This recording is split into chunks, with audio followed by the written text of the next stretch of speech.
আসসালামু আলাইকুম প্রিয় কৃষক ভাই ও বন্ধুরা, আশা করি সবাই ভালো আছেন। আপনাদের সবাইকে স্বাগতম আমাদের কৃষি বিষয়ক নতুন ভিডিওতে।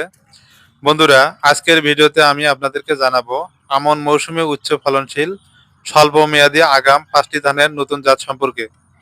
এছাড়া আপনাদেরকে আমি জানাবো এই ধানগুলো কাটার পরে জমিতে কিভাবে সহজেই রবি শস্য চাষ করা যায়, যেমন সরিষা, গম, আলু, মসুর, খেসারি ও সবজি চাষ করে অতিরিক্ত লাভ করা যায়। কৃষক বন্ধুরা, আপনারা দেখতেছেন কৃষিতে বাংলাদেশ ইউটিউব চ্যানেল। আপনাদের সঙ্গে আছি আমি মোহাম্মদ নিশান আহমেদ। আরেকটি নতুন ভিডিওতে সবাইকে স্বাগতম। বন্ধুরা, বরাবরের মতো আপনাদের কাছে ছোট্ট একটি রিকোয়েস্ট, আপনারা যারা আমার চ্যানেলে নতুন দর্শক হয়েছেন, এরকম কৃষি সমস্ত ভিডিও দেখতে ভালোবাসেন, অবশ্যই আমার এই চ্যানেলটি সাবস্ক্রাইব করবেন। আর যারা অলরেডি সাবস্ক্রাইব করেছেন তাদেরকে থ্যাংক ইউ সো মাচ। বন্ধুরা, ভিডিওটি খুবই গুরুত্বপূর্ণ, তাই কেটে কেটে না দেখে পুরো ভিডিওটি শেষ পর্যন্ত দেখবেন, তাহলে অনেক তথ্য জানতে পারবেন। বন্ধুরা, চলুন আর কথা না বাড়িয়ে মূল আলোচনা শুরু করি। 1 নম্বরে যে জাতটি নিয়ে আলোচনা করব, বিধান 75। এটি একটি উচ্চ ফলনশীল এবং আগাম জাত। চারা রোপণের পর মাত্র 110 থেকে 115 দিনের মধ্যেই ধান কাটা যায়। এই ধানের বৈশিষ্ট্য মাঝারি লম্বা, ঝড়ে সহজে হেলে পড়ে না, রোগবালাই তুলনামূলক কম, ফলন ভালো। ফলন প্রতি বিঘায় 22 থেকে 26 মণ পর্যন্ত ফলন পাওয়া যায়। যেহেতু এই ধান দ্রুত পেকে যায়, তাই নভেম্বর শেষ থেকেই জমি খালি হয়ে যায়। এরপরে সহজেই সরিষা বা মসুর চাষ করা যায়। 2 নম্বরে যে জাতটি নিয়ে আলোচনা করব, বিধান 87। এটি খুবই জনপ্রিয় একটি আগাম জাত।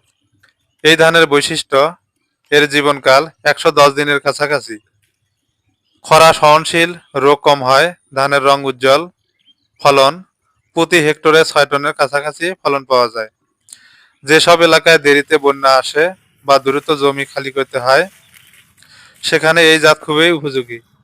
3 নম্বরে যে জাতটি নিয়ে আলোচনা করব, বিনাধান 17। এই জাতের সবচেয়ে বড় সুবিধা হলো এটি কম সময়ে ভালো ফলন দেয়। এই ধানের বৈশিষ্ট্য এর জীবনকাল 105 থেকে 110 দিনের মধ্যেই ধান পেকে যায়। গাছ শক্ত, রোগ প্রতিরোধী ক্ষমতা ভালো। 4 নম্বরে যে জাতটি নিয়ে আলোচনা করব, বিধান 56। এই জাতটি বিশেষ করে স্বল্প সময়ের জন্য বিখ্যাত।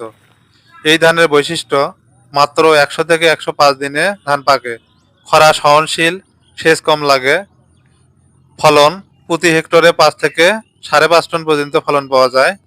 যারা ধান কাটার পর দ্রুত রবি শস্য চাষ করতে চান, তাদের জন্য এই জাতটি অসাধারণ। সবশেষে 5 নম্বরে যে জাতটি নিয়ে আলোচনা করব, বিধান 71। এই ধানের বৈশিষ্ট্য এর জীবনকাল 110 থেকে 115 দিন, রোগ সহনশীল, ভালো মানের চাল। ফলন প্রতি বিঘায় 24 থেকে 28 মণ পর্যন্ত ফলন পাওয়া যায়। এই জাত চাষ করলে ধান বিক্রির পাশাপাশি রবি মৌসুমে বাড়তি লাভ করা সম্ভব। কৃষক ভাইয়েরা, আগাম ধান কাটার পর আপনার জমিতে কি কি রবি শস্য চাষ করা যাবে সে সম্পর্কে আমি আপনাদেরকে জানাবো। এখন অনেক কৃষক ভাইয়ের প্রশ্ন, এই আগাম ধান কাটার পরে কি কি রবি শস্য চাষ করা যায়? উত্তর হলো অবশ্যই যাবে, বরং এটা সবচেয়ে লাভজনক পরিকল্পনা। ধান দ্রুত কাটার কারণে জমিতে পর্যাপ্ত সময় পাওয়া যায়, তখন নিচের ফসলগুলো সহজে চাষ করতে পারেন আপনি। যেমন সরিষা, কম খরচে দ্রুত ফলন, তেলের চাহিদা বেশি। মসুর ডাল, জমির উর্বরতা বাড়ায়, বাজার মূল্য ভালো। গম, কম শেষে চাষ সম্ভব। খেসারি, কম পরিচর্যা লাগে। শীতকালীন সবজি, ফুলকপি, বাঁধাকপি, টমেটো, শসা, মরিচ ইত্যাদি আপনি চাষ করতে পারেন।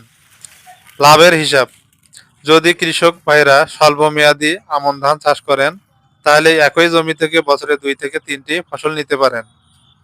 উদাহরণ, আগে আমন ধান, পরে সরিষা, তারপর বোরো বা সবজি।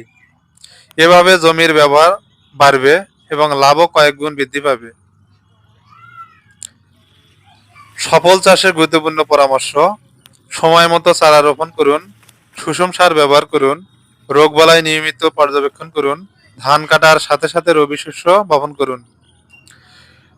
প্রিয় কৃষক ভাই, আজকের ভিডিওতে আমরা জানলাম আমন মৌসুমে উচ্চ ফলনশীল স্বল্প মেয়াদী আগাম 5টি ধানের জাত এবং ধান কাটার পরে রবি শস্য চাষের লাভজনক পরিকল্পনা।